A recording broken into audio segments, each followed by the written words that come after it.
G6. G 6. G7க்கு night நைட்டெல்லாம் நான் சொல்லவே இல்லை, வெறும் G6. பான் ம்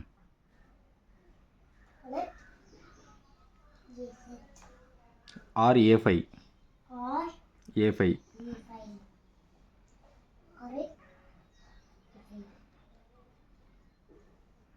okay. K F6. K F 6 okay, இனி அடுத்து பிளாக்கு. B3. B3 பான் B3 வெறும் B3 சொல்லுங்க. பானதே நான் சொல்லுவேன். Very good. ஓகே.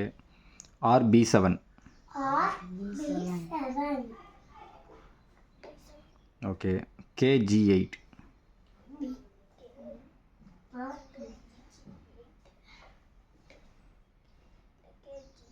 8 கரெக்டு தான். ஓகே, ரெண்டு பேர் நல்லா புரிஞ்சுக்கோங்க.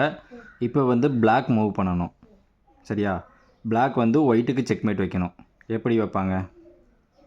சாரி ஐயோ, இப்போ வந்து ஒயிட்டு தான் விளாடணும். சாரி, ஒயிட் வந்து விளாடணும். ஒயிட் வந்து பிளாக்குக்கு செக்மேட் வைக்கணும்.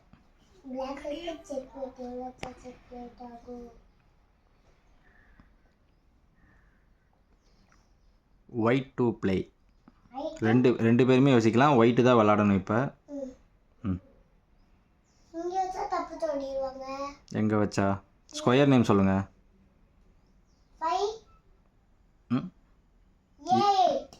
A8க்கு எதை வைக்கிறது? தப்பிச்சு ஓட முடியாது, வச்சு பாருங்கள். நல்லா வைங்க. R A8 வச்சிங்கன்னா இப்போ பிளாக் என்ன பண்ணுவாங்க? இல்லையே, நீங்கள் செக் வச்சுருக்கீங்கல்ல. ஏன் வைக்க முடியாது?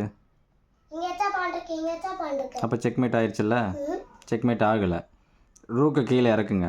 இன்னொரு மூவ் இருக்குது. இரு பிளாக்கு டேய். பிளாக் இப்போ என்ன பண்ணணும்? அவன் செக் வச்சுருக்கான். பிளாக் என்ன பண்ணணும்? உன்னோட ரூக்கை போட்டு மறைக்கணும். RB7 RB8. ஆனால் அதுவும் வேஸ்ட்டு தான். 8 ரூக்கை B8 கொண்டு வா. கை எடுத்துக்கோ.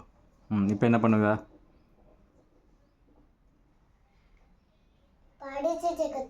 அவ்வளோதான். சப்போர்ட் இல்லாமல் இருக்குது. அடிச்சுட்டு செக்மேட். செக்மேட் இங்கே எதனாலன்னு பார்த்துக்கோ. கிங்குக்கு வந்து செக்மேட் வச்சுருக்காங்களா?